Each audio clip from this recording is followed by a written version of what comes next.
শিশু এক অপার বিস্ময়, তার সেই বিস্ময়ের জগৎ নিয়ে ভাবনার অন্তরে শিক্ষাবিদ, বিজ্ঞানী, দার্শনিক, শিশু বিশেষজ্ঞ, মনোবিজ্ঞানী সহ অসংখ্য বিজ্ঞজন শিশুকে নিয়ে ভেবেছেন, ভাবছেন।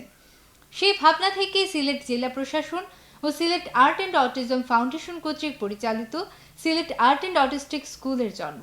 সিলেট আর্ট অ্যান্ড অটিস্টিক স্কুলের অটিজম আক্রান্ত শিশুদের পরিচর্যা ও শিল্পচর্চা নিয়ে বেলাল আহমেদের রিপোর্ট। ক্যামেরায় ছিলেন আলাউদ্দিন হেলাল। এরাই অটিজম আক্রান্ত শিশু। অটিজম আক্রান্ত শিশুদের প্রকাশভঙ্গি, আচরণ সাধারণ শিশুদের থেকে আলাদা। তারা বহুলাংশেই নিঃসঙ্গ, সমাজ বিচ্ছিন্ন, থাকে উদাসীন। পল ইউজেন ব্লুলার নামের একজন চিকিৎসক 1912 সালে এই সমস্যার নাম দেন অটিজম, যার বাংলা করলে দাঁড়ায় আত্মমগ্ন ব্যক্তি। অটিজম আক্রান্ত শিশুর বিকাশ স্বাভাবিক ধারা অনুযায়ী হয় না, আর তাই এদের জন্য প্রয়োগ করতে হয় বিশেষ কৌশল। ওর যখন ইচ্ছে হবে তখন সে সব কিছু করবে, ওর ইচ্ছার বিরুদ্ধে কিচ্ছু করবে না। তো ওদেরকে আসলে ট্যাকেল দিতে গেলে অনেক কষ্ট হয়। তা আমি বলবো যে আমরা তো স্কুলে সময় দিচ্ছি, বাট বাবা মা যদি ওদেরকে অনেক প্রচুর সময় দেয় তাহলে হয়তো স্বাভাবিকভাবে ওরা স্বাভাবিক স্কুলে যাবে এবং স্বাভাবিকভাবে ক্লাস করতে পারবে। 2012 সালে যাত্রা শুরু করে Sylhet Art and Autistic School. একজাক স্বপ্নবাজ তরুণ শুরু থেকেই শিশুদের নিয়ে প্রতি শুক্রবার আঁকাআঁকি করতে বসত।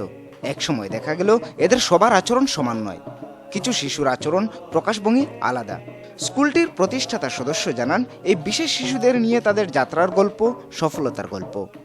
তারা অটিজমে আক্রান্ত, তো ওই সময় আমরা অটিজমের সাথে পরিচিত হই। ওই সময় আমরা ঢাকা যে টিচার্স ডেভেলপমেন্ট ইনস্টিটিউট, ওইখান থেকে ট্রেনিং নিই। কয়েক বছরে সফল স্টুডেন্ট 5 জন, যারা নর্মাল স্কুলে গিয়ে এখনও ক্লাস করছে।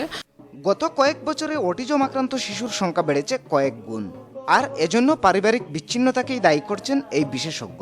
বাচ্চা গ্রো আপ হচ্ছে শুধু সিঙ্গেল ফ্যামিলিতে, যেখানে মা বাবা হয়তো অনেক সময় মা হাউজিপ হিসেবে থাকে, অথবা মা বাবা দুজনই তো চাকরি করেন, তাহলে বাচ্চাকে দেখে কে? তবে এবারই সরকারের অনুমোদন পাওয়া স্কুলটিকে সর্বাত্মক সহযোগিতার কথা জানালেন জেলা প্রশাসক। প্রাথমিক পর্যায়ে আমি যদি বাসাটা ওদেরকে সরকারিভাবে দিতে পারি তাহলে সবচেয়ে একটা বড় একটা গেইন হবে। এরপর কয়েকজন আমি দেখবো কয়েকজন দাতা বের করতে পারি কিনা, কয়েকটা দাতা বের করলে একটা ফান্ড যদি ক্রিয়েট করে দিতে পারি। সাধারণ শিশুদের জন্য রয়েছে চারুকলা, নৃত্য, আবৃত্তি, সঙ্গীত, গিটার এবং কম্পিউটার শিক্ষা বিভাগ। সিলেট আর্ট স্কুলের আয়দারাই মূলত পরিচালিত হয় সিলেট অটিস্টিক স্কুল, সমাজ বিচ্ছিন্ন শিশুদের পরিচর্যা কেন্দ্র।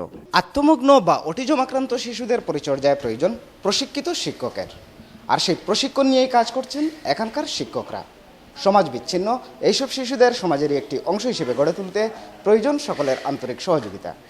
Belal Ahmed, channel S news, Sylhet.